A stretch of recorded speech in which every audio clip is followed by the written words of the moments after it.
Welcome to Midlife Matters. I'm Marie, and each week I'm joined by my friends Julie and Mindy to talk about all the topics keeping women in the middle years up at night. Today we're talking about sourdough bread making. Join us as we share how to get started, easy recipes, and tips for sourdough success. Let's get started.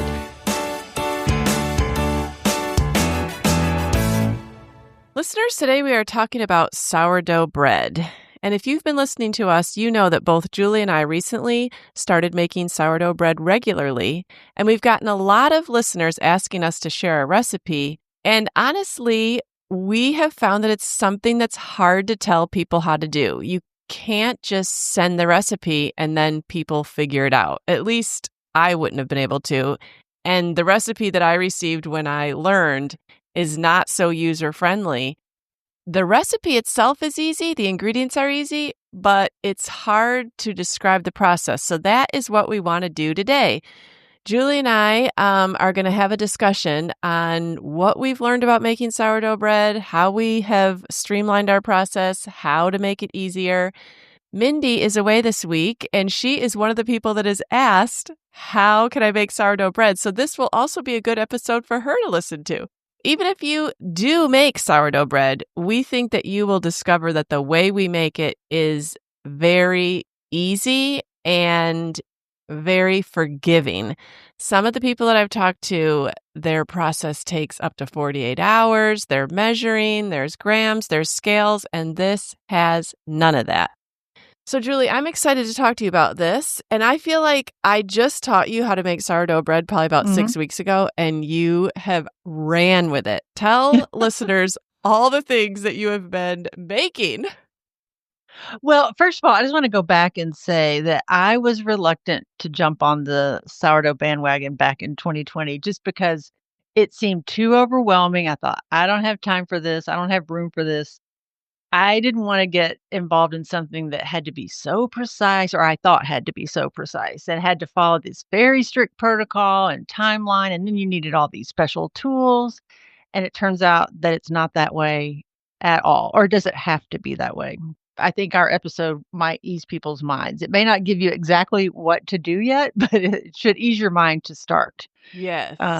Because I started making the bread when you taught me, and I had heard people say like, "Oh, failure is part of the process," and whereas I've had some loaves that weren't as good as others, but it's not like you're throwing away bad bread because, "Oh, that one failed." Like when people say, I mean, I've never had a failure. Have you? Like one where you just couldn't eat the bread or?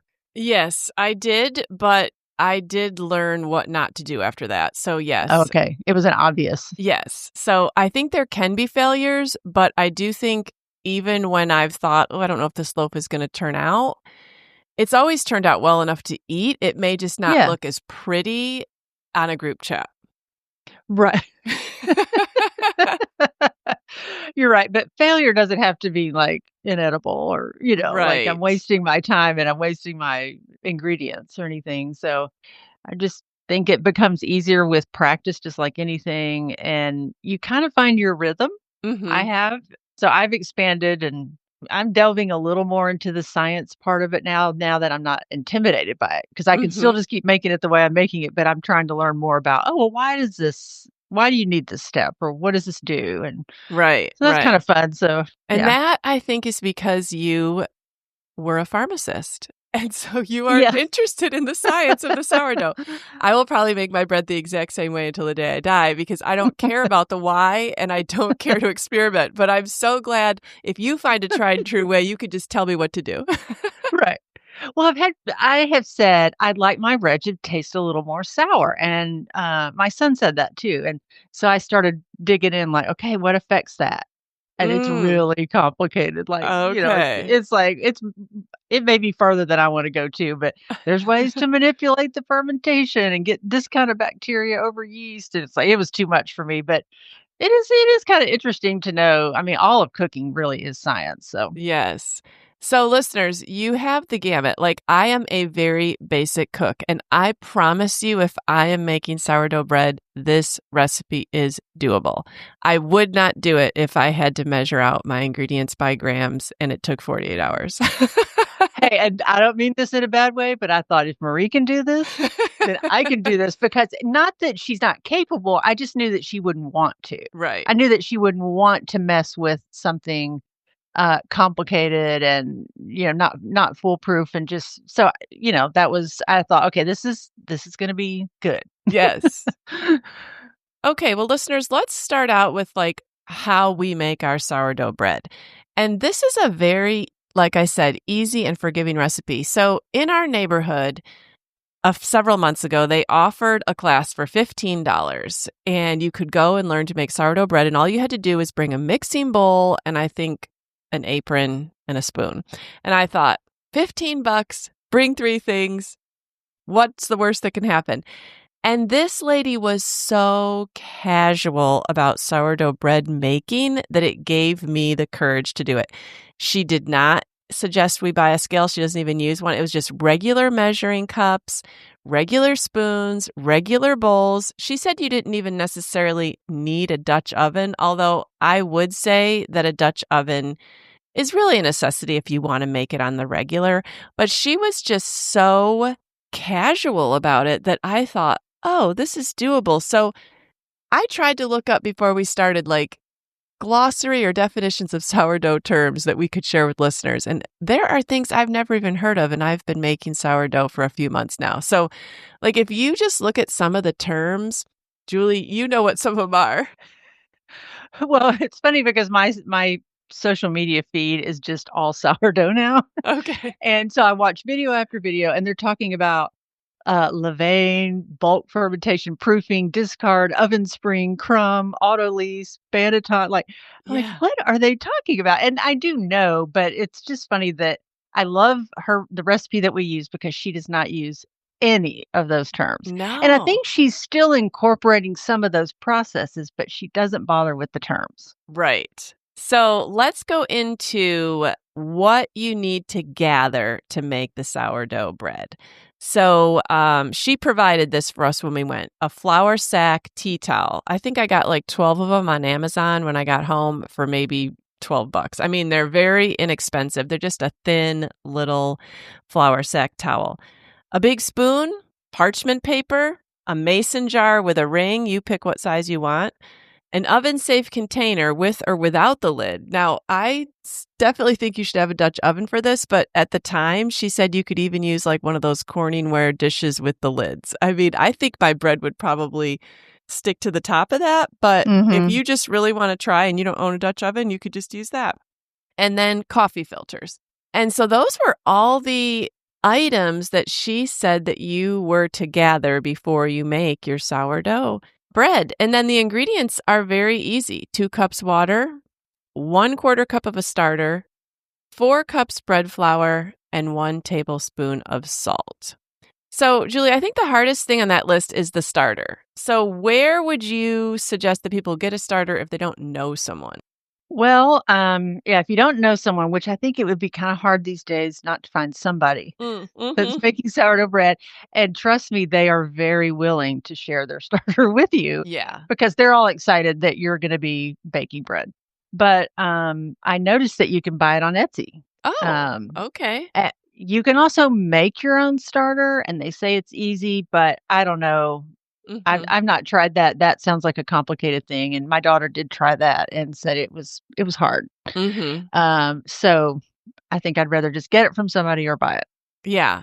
I definitely think that anyone's willing to share because you always have more starter than you can use. So don't feel like you're taking from someone. I promise Right. they have enough. Yes. They want to see it not go to waste. So Yes. one more thing about the ingredients that I would say is, and Marie, you said to buy the King Arthur organic bread flour. Mm-hmm. And that is all I have ever used since because I thought if I'm going to be making my own bread, why not make it organic? Right. I can go buy bread that has pesticides in it at the store.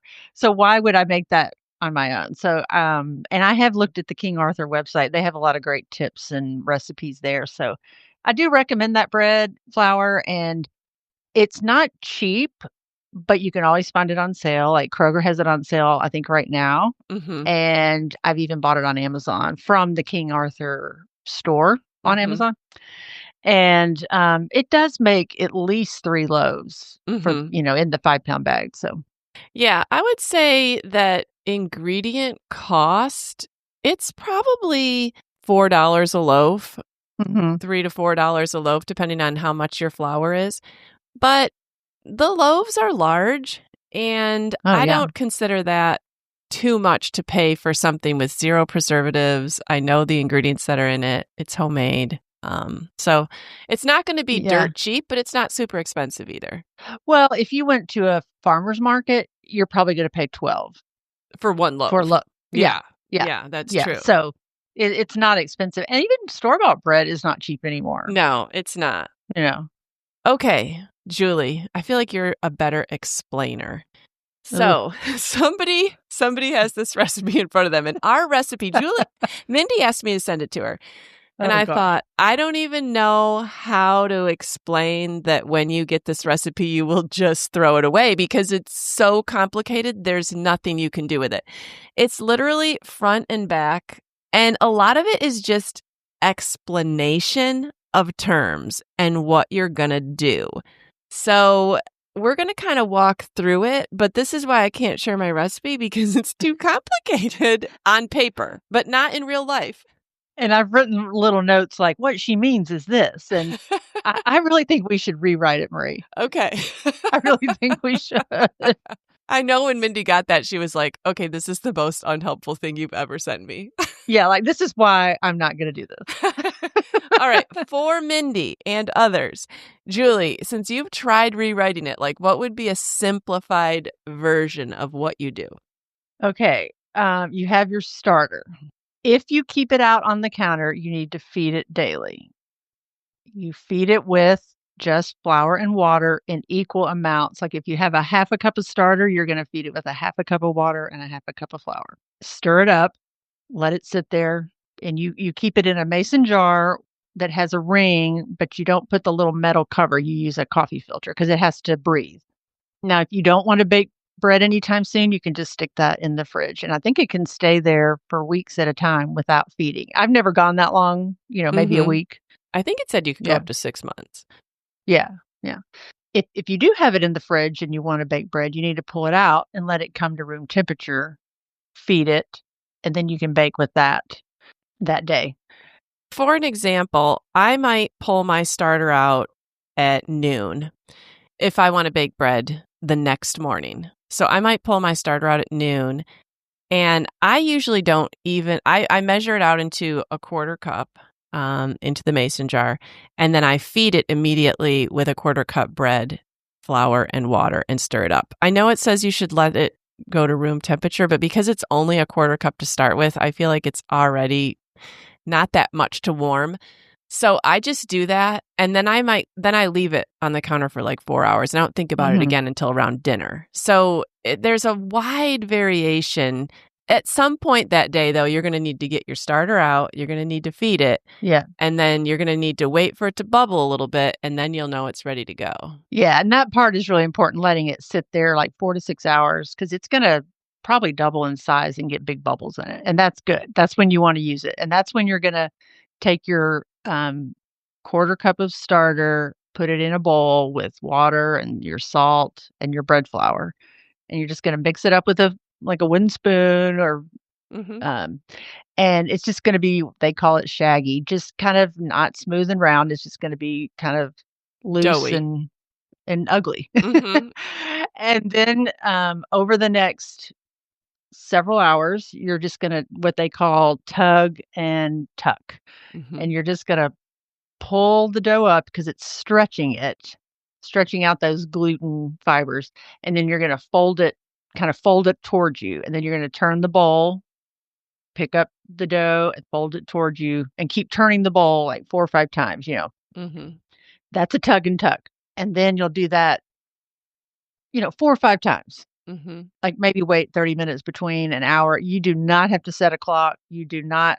Mhm. I know some people say you do, but you really don't. And then I like to let it sit until it doubles in size. Mhm. Now she gives you 10 to 12 hours before you bake. And I've read that a recipe has to give you a time because you'd have no idea. But as you get better at this, you'll learn like, oh, this looks ready. Mhm. Because it's doubled in size. You don't want it to go more than double because it's like overdone, overproofed or Mhm. whatever. So you get to where you can kind of just tell. It might be sooner. It all depends on like how warm your kitchen is and stuff.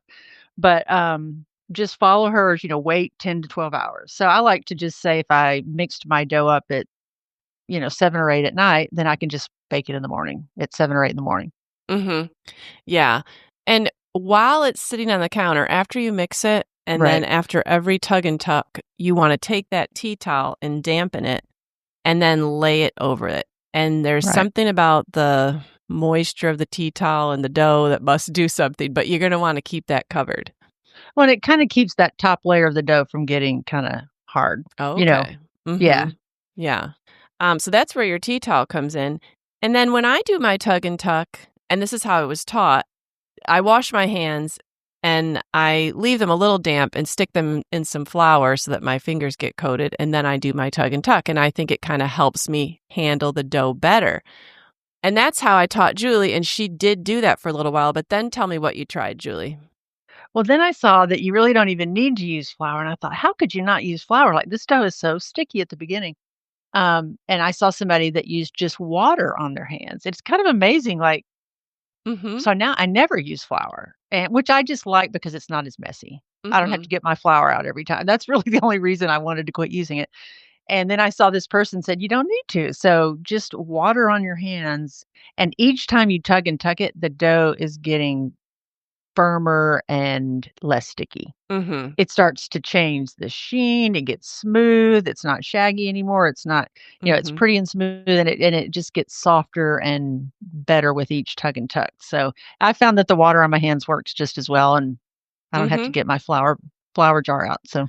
Well, and you said that you wanted to do, like, some pretty designs on your loaves, and the way that this recipe reads with the flour, the dough really wasn't getting to a firm enough point where you felt like you could carve something? Yeah, just lately, I guess it's just kind of intuition now, like, I know what the dough should look like and feel like, and I think it might be a timing issue, like maybe I was waiting too long or, to Mm, bake, mhm, and I've just kinda learned it, but I've noticed that now I can score the bread and make pretty little marks on it, whereas when I first started, the dough was kinda too wet to do that. It still mhm, tasted great, still looked great. This is just kind of an added thing, it mhm, wouldn't have been something I concentrated on at the very beginning, but just like anything, you kind of evolve and mhm. learn, so. Yeah, yeah. So once your dough is ready, and I think a good time to do it is kind of planning to do your tug and tucks in the evening when you're home and then letting it rise overnight. That just Mhm, seems like it works with the rhythm of people. And then I always put it in as soon as I get up, I walk my dog because it's going to take 55 minutes. And by the time I get back, it's ready to pull out. And then I leave it cooling on the counter. So by the time it's time for lunch, it's really ready to slice. So that mhm, works the rhythm for me. mhm. You have to find a rhythm that Yeah. works for your lifestyle. Yeah, yeah, and you can adjust it. It's very user friendly. Like I have done things differently or forgotten a step or didn't have quite enough time and rushed it or whatever, and it still turned out fine. Mhm. I just don't think you have to stick to it so precisely. Because when I make my pizza dough, the recipe is given in grams, so I do weigh it. I mean, I already had a scale for my coffee, so I just Okay. use it. And, it's the exact same proportions. It's Oh, the really? Okay. whatever the 10 grams of salt is a tablespoon, and, the Okay. 500 grams of flour is the 4 cups, and, Okay. one time I've measured it, and one time I've just, weighed it, and it still turns out the same. Oh, okay. Well, that's good to Yeah. know. Yeah, yeah. So, I think most of the recipes are fairly consistent as far as the proportions of Right. water to flour to starter.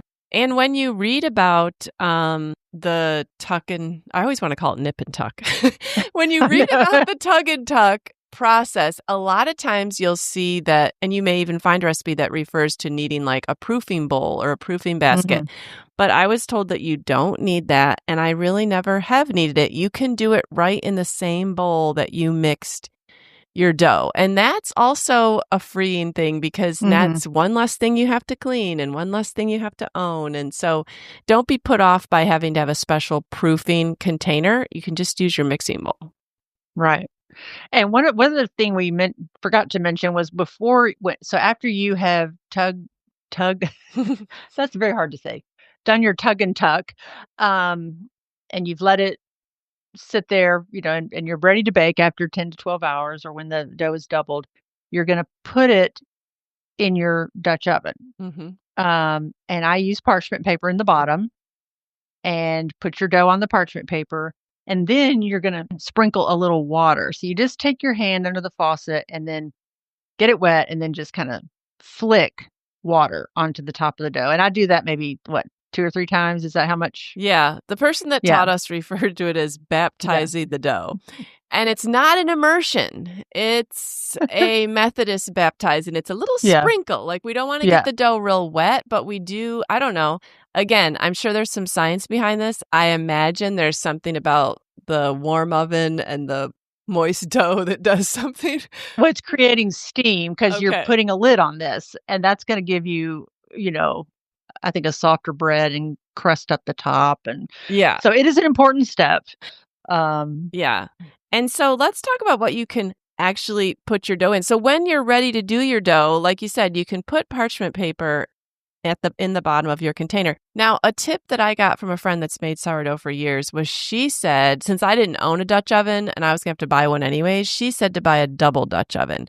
And a double Dutch oven, I had to look it up. It's basically a cast iron container and you could cook a stew in the deep pot part of it, but the lid can also double as a skillet. So it's a flat lid, so you mhm, could turn that over and cook something on it. And what that allows, she said, she used to get a lot of burns when she didn't have this because when you take the dough out, you kind of have to reach in a little bit to the Dutch oven. But with the double Dutch oven, you're going to lay your bread on the flat part and the dome part is going to be the lid. So that when you so it's take, like it's upside yeah, down. it's like Yeah. upside down. So that when you take it out of the oven, you're taking off the dome and you're not reaching into anything hot. And so I did end up ordering one of those and I have only burned myself once because I took my lid off and crossed over the hot dough, which I don't know why I did that. So it's probably steam. Yes, Yeah. yes. But anyways, if you have to buy a Dutch oven anyways, you may want to consider a double Dutch. It's made my process easy. Well, I'll just say that I already owned a Dutch oven, and it was not the inverted kind. It was the Le Creuset enameled Dutch oven, so I just used that, and it is deep, but I have my parchment paper, so I've never been burned. I really don't even see how you could get burned, but I had just pick up the paper and let and or even just tilt it out. I just kinda tilt it over and it falls out. So if you already have that, buy that or use that. Mhm. But when my son wanted to start baking bread, I said, "Come over and I'll show you how to do it." And, I thought, "Oh, he doesn't have a Dutch oven." So I just bought the kind that you have, Marie. Mhm. So we should put that as a link in the show Okay. notes because it's a cast iron, so it's not enameled because those are very expensive, and I would hate to just have to buy that just for this Mhm. purpose. Whereas I think that one was what, 30 or I know. I was $40? going to say it was like I think I got mine used new. So I think Uh-huh. someone had opened the package and returned it. And I think I paid like 35 or $36 for it. Yeah, Yeah. so it's not a huge investment like an enameled one. Yeah, and it's a nice brand. I think it's a Lodge, Yeah, cast and it comes iron. pre-seasoned, so you could use it for other things, soups and stews and Mhm. stuff. So So we can put a link for a good container that you can use to make your sourdough. Now, another key part of this recipe, and is also just so easy, and the reason that it's so easy for me to just put it in the oven and leave is you just turn your oven to 450 and you put the whole thing in there right then. And you set your timer for 55 minutes. And then I walk out the door. So that whole preheating time, which I've been home before when it's been doing it, probably takes 25 minutes for my oven Mhm. to get to 450. But that whole first 25 minutes, it must be doing something, rising or whatever. And then, it's actually maybe just doing its baking the last half hour. But that's a very free, and you don't have to wait around for your oven to It preheat. You is. just put it in, set your timer, and go about your business. I think that is my very favorite part of this recipe because I have looked up other recipes and they don't do that. And I just immediately say, not using that because um, preheating gets me every time I cook something because my oven is a slow preheater. Mm. And so every meal we eat is delayed by 30 minutes because we have to wait on the Uh-huh. oven to preheat. So I just love that that is already taken into account, and you just stick it in, and you know it's gonna be about an hour, and Yeah. I've never had to go longer or less, like, it's always 55 minutes. Yes. Yes. Yeah. So I totally recommend this recipe even just for that very fact because it makes Yeah. it so easy to bake it. Yes, that's just wonderful, and I did some recipes do call for that, as well, but, I'm Mhm. not sure what the difference is, but, I like that it's just less of a hassle. And I have noticed my oven takes a full 30 to get to Okay. that. Yeah. So yeah, only the last 25 minutes is it even at 450. Okay. So, Yeah. yeah. Yeah. Now, ways to get more fancy. So, in this recipe, it talks about add ons. I've never made any add ons. I've never put any add ons in my dough. But, Julie, I feel like your second dough, you started with some add ons. No, I said I was, but I actually haven't. I thought you did the rosemary. Did you not do rosemary? I just didn't know if I wanted a whole loaf of that, Oh, okay. and Okay. so I haven't done that yet, but, I think my son's trying to get some cinnamon raisin.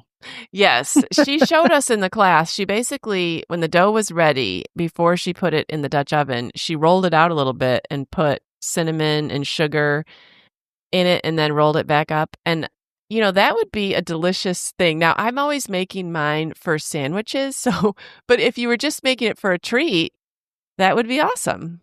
Yeah.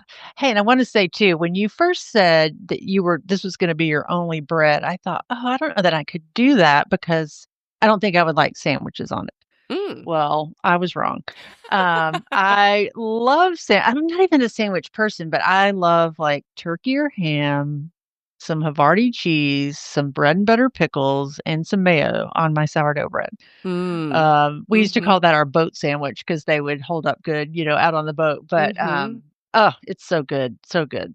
Now, I probably wouldn't do a peanut butter and jelly on it, but, I do though. Have you tried it? really? I have tried it, but I I don't know, it's toast it just first.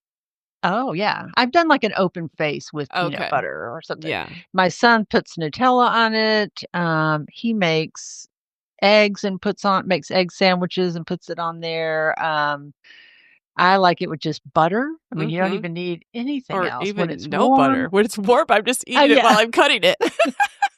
Yes, yes. Now, I also like goat cheese, and then you can spread Mm, that on there, and then, like, some peach jelly or whatever jelly you want, but, that's really good. yeah, I mean, there is just unending you can just put honey on it. There's just yep, unending ways to make the sourdough taste delicious. When my college girls were home, we were going through a loaf a day. I was making yes. 1 loaf a day. Now, if Steve and I are here, I only make, like, 1 or maybe 2 a week. Because I will say that if you're not gonna eat it quickly, then you need to freeze it. It doesn't stay more than about 2 days really tasting good, I don't think Oh, out on the really? counter. Maybe to you it doesn't taste but I don't know, I usually eat it fresh the first day, but I'll cut my whole loaf and then freeze it for sandwiches later in the week, after the first day, 'cause I miss, like, the super freshness of it. And my mom has said that, she has frozen, like, a half a loaf that I've given her before and then just thawed it out on the counter and started slicing it for sandwiches, and she said it's just as good as the day you make it. It really is. Like, I'll bake up if I'm in a baking mood, I'll bake every day and put them in the freezer. Once they've cooled down, I put them in a Mhm. Ziploc and put them in the freezer, and they taste just as good when they come out.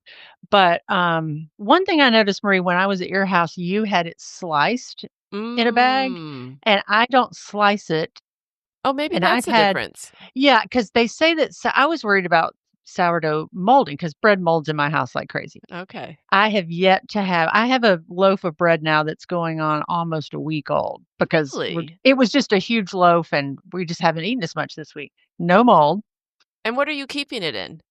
I keep it in a Ziploc, but I'll Oh, get to something else that I'm gonna try, okay. later, but I don't slice it.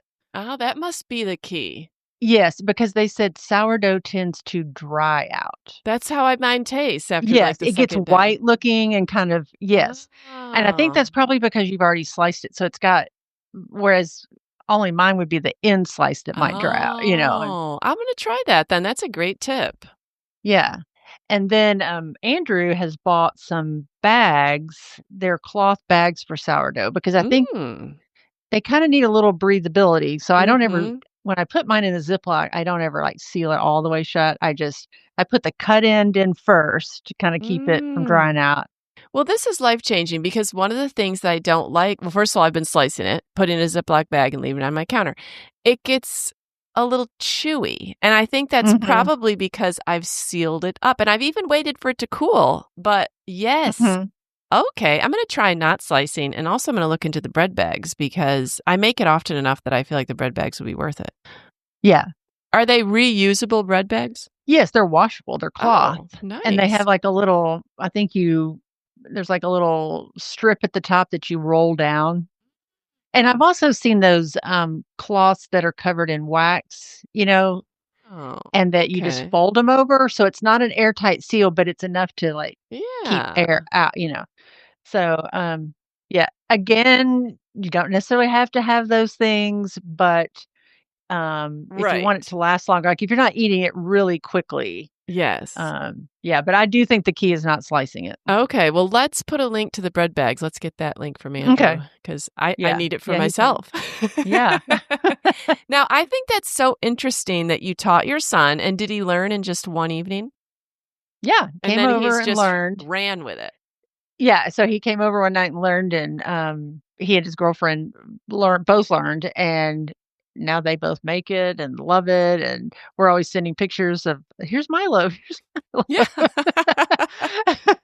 And, yeah, and, he's not like a cook or anything, you know what I Mhm. mean? Like, this kinda surprised me about him, Mhm. but, he has some tummy troubles that I think this might help, the Mm. fermentation in the bread. Mhm. So, he probably bakes it twice a week, yeah. That's awesome. So, yeah. And has Yeah, he really he likes it. had unsuccessful loaves? No, he sent me a picture this morning, and it was kinda like, "This doesn't quite look like it has been. Can you diagnose this?" And I said, "Well, I mean, it looks like it rose really well. It just wasn't just the surface looked different," and I said, "Well, Mm. what does it look like on the inside?" So, yeah, I said, "You gotta wait, cut it, see what it looks Yeah. like, because it's supposed to have kind of an even amount of holes, like, there's ways to you can go online and look at, like, is it too dense? Is it Mhm. people talk about their crumb. Okay, is that what the crumb term is? Okay. Yeah, it's like, what is the crumb like? Is it evenly, distributed like the air holes, or is it real dense on the bottom and airy on the top? And, there's all Oh. kinds of ways to look at that and diagnose, like, what you could have done differently, so it's pretty funny. Well, what I was told I started making this in the spring. So, I haven't had really cold weather. So, I'm thinking of Andrew's, like, why does this look different? Right now in Nashville, you could go outside and it is so wet and humid, it's unbelievable. And she did say in the class, like, humidity levels, temperature Mhm. will all affect the way it rises, the speed of the rise, how it looks. So, it could be like this week is just so stinking hot and humid, maybe it's affecting his dough. I don't know, because mine seems to have been better, but I know he keeps his house super cold. Oh, So, okay. I don't know, the humidity might not be able to be affected by the air Yeah. conditioner in this weather because we're having, like, 100-degree weather. Uh-huh. But, yeah, he does keep his house really, really cold, so I'm wondering if, that's affecting the fermentation process, but, it'll be interesting in the winter if things take longer. Yeah, well, I know because I like to turn my heat down pretty cold at night so I can sleep better in the winter, and, I let my bread rise overnight, so it may Mhm, not rise the full way.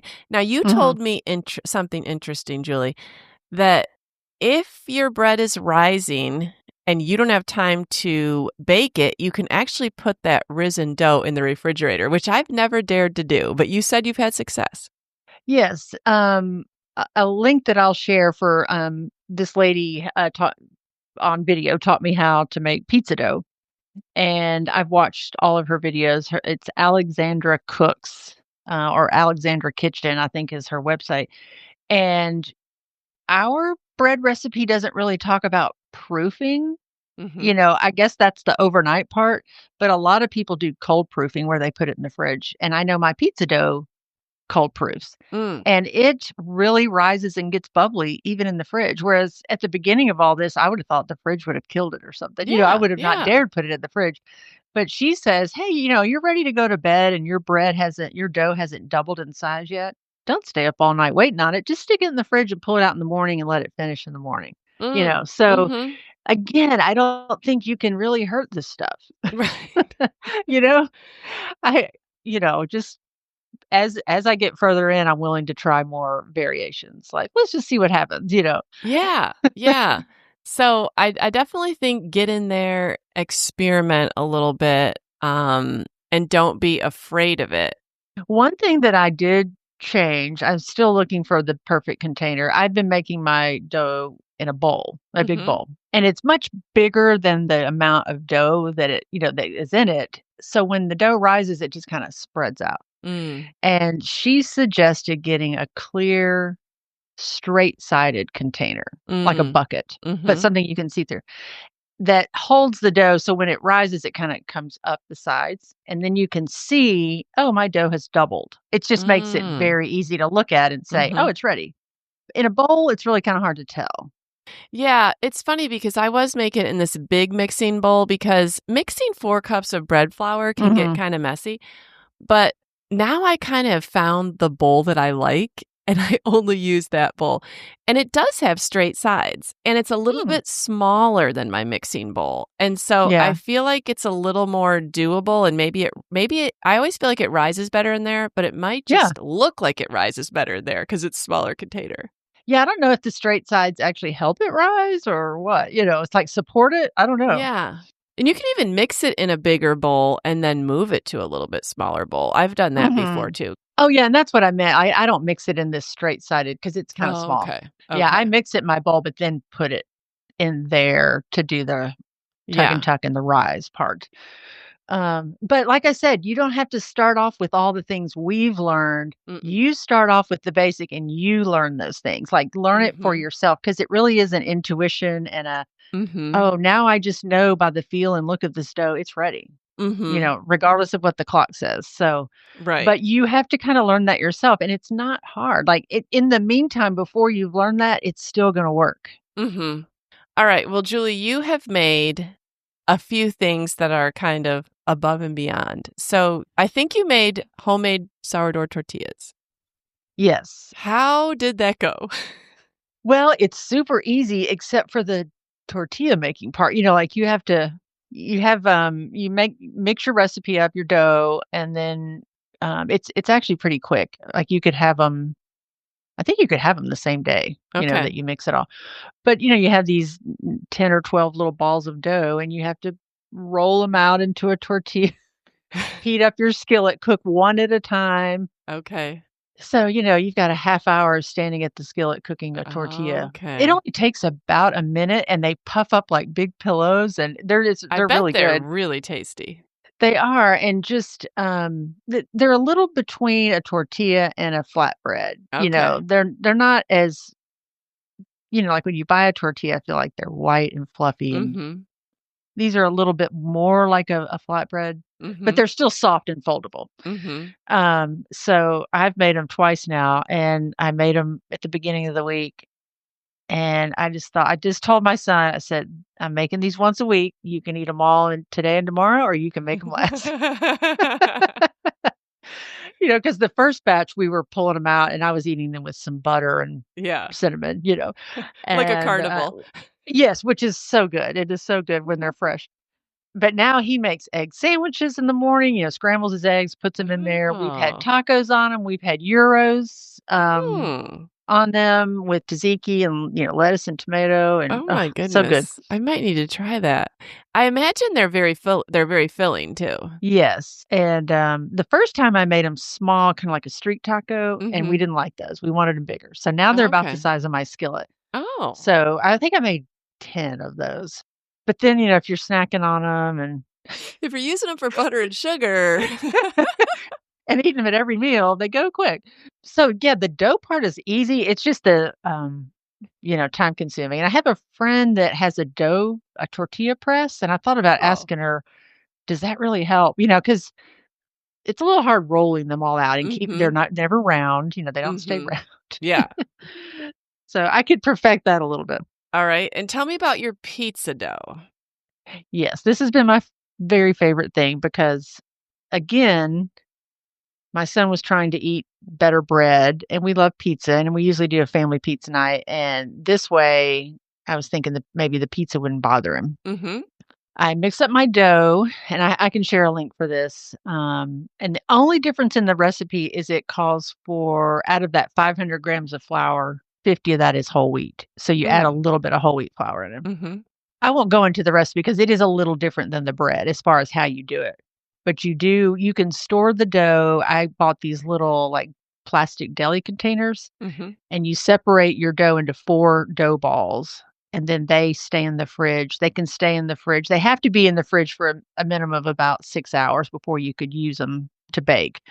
But I'll just make that like on a Wednesday, and then Friday night we could have pizza, Mm. you know.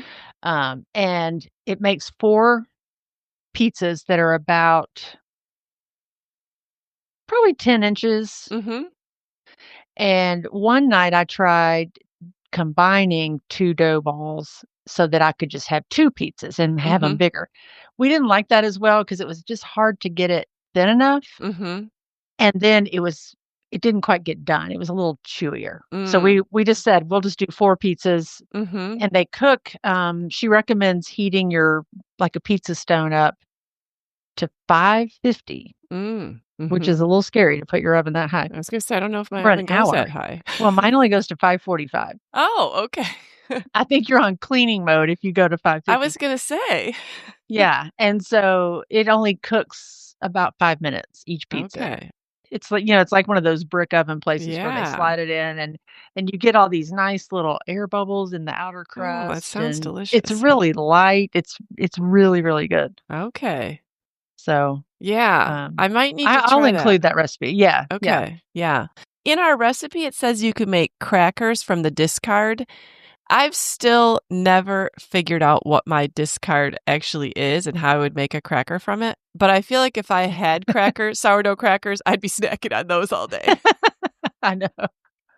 I looked up discard because I haven't either. I mean, I have had times where I thought, "I've got too much starter and nobody wants this," so I've discarded it.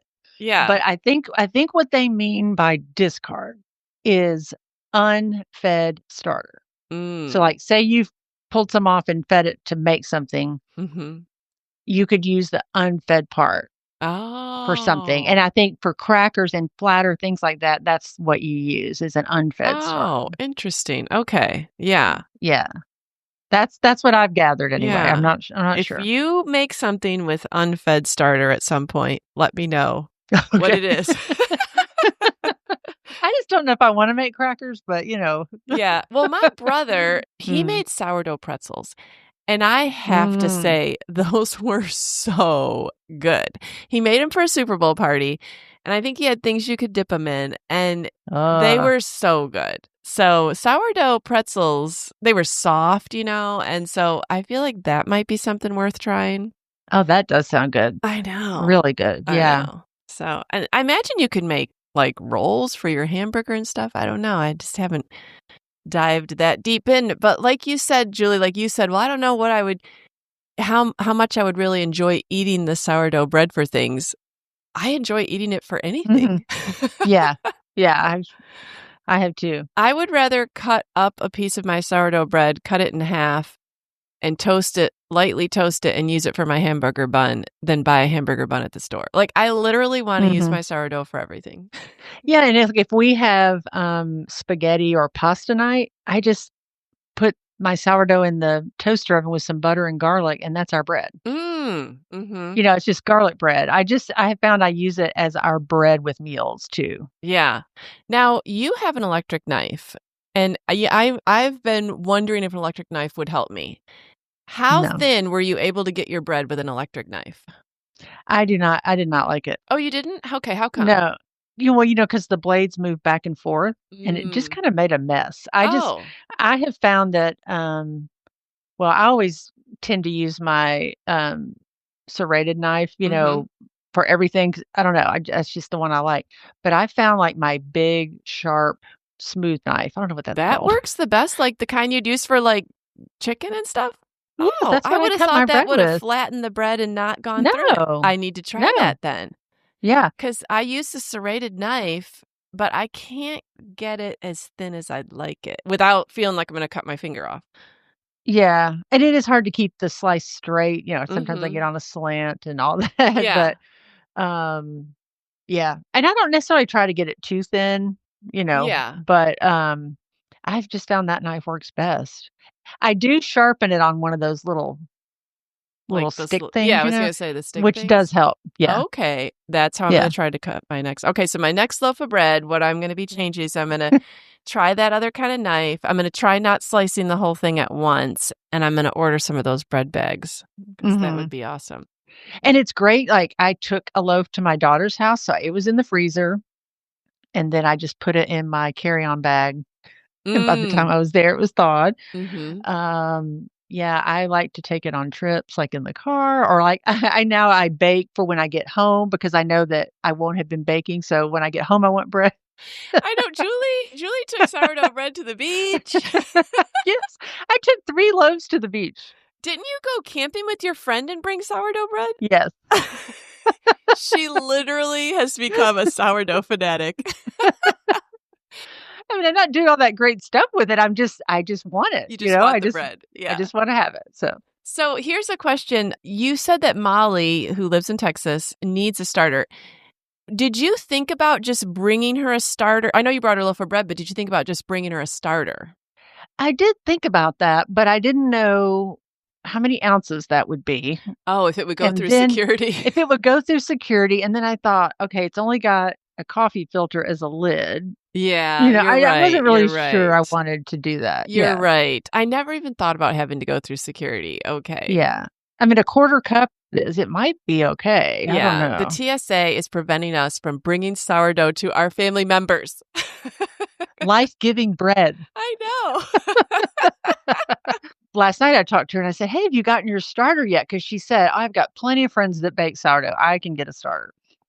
Well, this has been 3 weeks, and I said, Okay. "Have you got your starter yet?" She goes, "No." She goes, "I think I've been intentionally or, kinda subliminally putting it off because I'm too overwhelmed to get started." And I said, "That is so funny because we're recording a podcast in the morning for just that reason." Yes. You know, don't no need to be intimidated, no need. Right, right.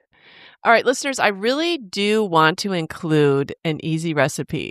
I don't know that Julie and I have found one yet, or have you found one that we could link to, Julie? Like as easy as you've been able to find it. Well, I did find one on the Alexandra Cooks. I Okay. sent it to you this morning. It's a video, and it is not our recipe. She does do a cold proofing in the fridge that we don't do, and it is about a 48-hour process. But I'll still send it because you get to see her mixing the Mhm. starter, water, salt, and flour. You get to see her doing tug and tucks, and she Mhm. shows you all of them. I mean, like, she speeds it up between. She shows you how she covers the dough. Um, I have learned a lot about what the dough should look like and how she handles it from the Mhm. videos. Her recipe won't be ours. So, if you maybe took our recipe and then watched that video, it would just help you see like, "Oh, this is what they're talking about. Mhm. Tug and tuck." Yeah. Do you know why her recipe takes 48 hours as opposed to the time ours Well, takes? like, after the 10 to 12 hours of it doubling, then she does this cold proof in Okay, the so you fridge. could stop the video there and just put it in your Dutch oven and go on from where we I guess talked about. so, yeah. I think that cold proof might add to the fermentation and maybe is how we could get it a little more sour. So Mhm. I'm actually gonna try it. Okay. But yeah, it just, it might seem confusing to people trying to follow our recipe, but I just like it for the visuals, of like, this is what the dough should look like. And Yes. Yeah. So, anyways, we hope this has been helpful. If you've ever asked anyone, can you share your sourdough recipe or tell me how you make sourdough? Now you know why it's so hard to give someone an easy answer because we've taken almost an hour to explain things. I know, without any visuals. And I just want to say that it's hard to explain, but it's not because it's hard to do. No. I just can't overemphasize that enough. It's just I don't know. And I learn more from visuals and hands-on and people showing me anyway, Mhm. than just reading something. Mhm. So, I guess when you're reading something, you have to give people more details, Mhm. so that's where it gets confusing. Mhm. You get bogged down in the terminology and the details. And Yeah. All right, listeners, we want to know if you make sourdough bread. Even if it fails, come and find us on Instagram, Midlife Matters Podcast, or email us at midlifematterspodcast@gmail.com. We also want to know if you found this podcast helpful, even if you don't immediately start making sourdough. So please give us feedback. I've enjoyed this conversation, Julie, and what it's yeah. taught me is that there's always something new to learn about sourdough. Yeah. Yeah, I'd love to know if a listener was encouraged enough to try it because of today's episode. Yes. I hope so. Yeah. And Mindy, we want to know if you try it. Right. All right. Well, Julie, we'll talk with you next week. Okay. All right. Bye. Bye. We're so happy you joined us today.